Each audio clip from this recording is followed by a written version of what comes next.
নমস্কার বন্ধুরা, আমি রাজু।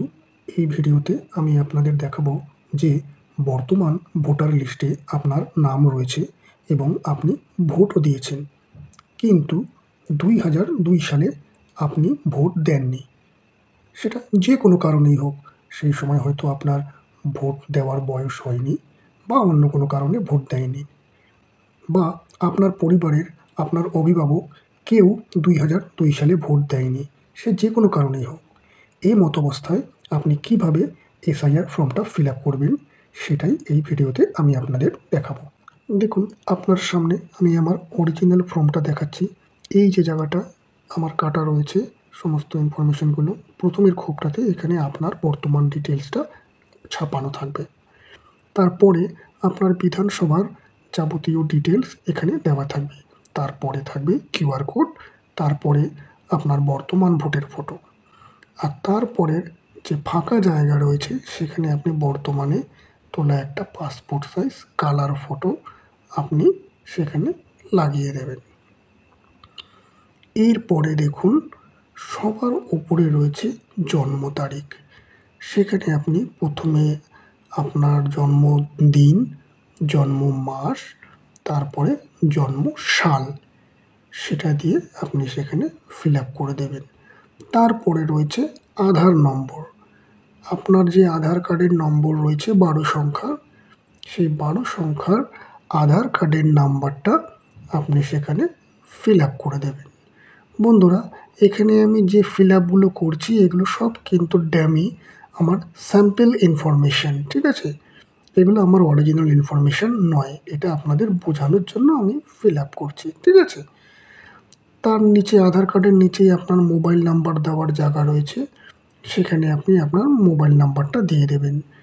তার নিচে রয়েছে পিতা বা অভিভাবকের নাম, সেখানে আপনি আপনার বাবার নাম দিয়ে দেবেন, ঠিক আছে?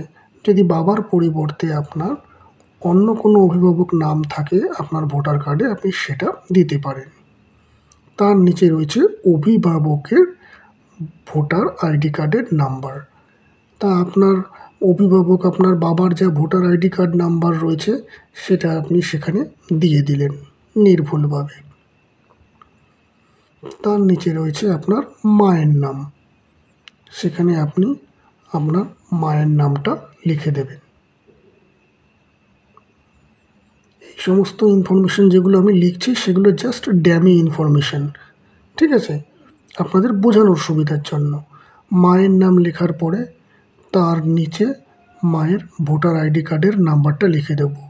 এই সমস্ত ইনফরমেশানগুলো কিন্তু আপনার বর্তমান এখন ডিটেলস অনুযায়ী লিখছেন। মায়ের ভোটার কার্ডের যে নিচে রয়েছে, মায়ের ভোটার কার্ডের নাম্বারের নিচে রয়েছে আপনার স্বামী বা স্ত্রীর নাম, আর তার নিচে রয়েছে স্বামী বা স্ত্রীর এপিক নাম্বার। এক্ষেত্রে আপনি যদি বিবাহিত হন তাহলে আপনি আপনার স্বামী বা স্ত্রীর নাম দেবেন, আর তার নিচে স্বামী বা স্ত্রীর ভোটার আইডি কার্ডের নাম্বার দেবেন। আর আপনি যদি বিবাহিত না হন তাহলে পরে ওই জায়গাটা ফাঁকা থাকে, সেখানে কিছুই আপনি লিখবেন না। তারপর তার নিচে যে দুটো ফিল আপ করার জায়গা রয়েছে, ডান দিক আর বাঁ দিক, এখানে আপনি কিছুই লিখবেন না। বাঁ দিকের জায়গাটা হচ্ছে যারা 2002 সালে নিজে ভোট দিয়েছে তাদের ফিল আপ করার জন্য, আর ডান দিকের জায়গাটা হচ্ছে যারা 2002 সালে নিজে ভোট দেননি, তার পরিবারের কেউ ভোট দিয়েছে তাদের ফিল আপ করার জন্য। কিন্তু যেহেতু আপনি এবং আপনার পরিবারের কেউ 2002 সালে ভোট দেননি, সেক্ষেত্রে এই দুটো জায়গায় আপনি কিছুই লিখবেন না, এই দুটো জায়গায় আপনি ফাঁকা রেখে দেবেন। তারপর তার নিচে যেখানে আমি সই করছি সেই জায়গায় আপনি আপনার সই করে দেবেন, এবং তার নিচে বিএলও আপনাকে ফর্মটা সাইন করে একটা কপি আপনাকে দিয়ে দেবে, ঠিক আছে? এইবার আগামী মাসের অর্থাৎ ডিসেম্বরের 9 তারিখে যখন ড্রাফট ইলেকটোরাল রোল মানে খসড়া লিস্ট বেরোবে ভোটার কার্ডের, সেই লিস্টে আপনার নাম আসবে না। তো তখন আপনার বাড়িতে একটা নোটিশ আসবে।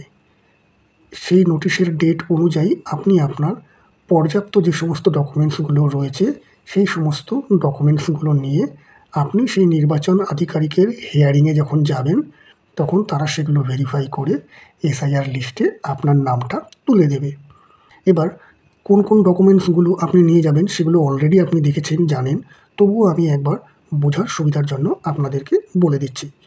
ডকুমেন্টসগুলো এক হচ্ছে আপনার পাসপোর্ট, আপনার এসসি, এসটি, ওবিসি সার্টিফিকেট, আপনার পেনশন পেমেন্ট অর্ডার বা পেনশনের রিসিট, আপনার মাধ্যমিক বা উচ্চ মাধ্যমিকের সার্টিফিকেট।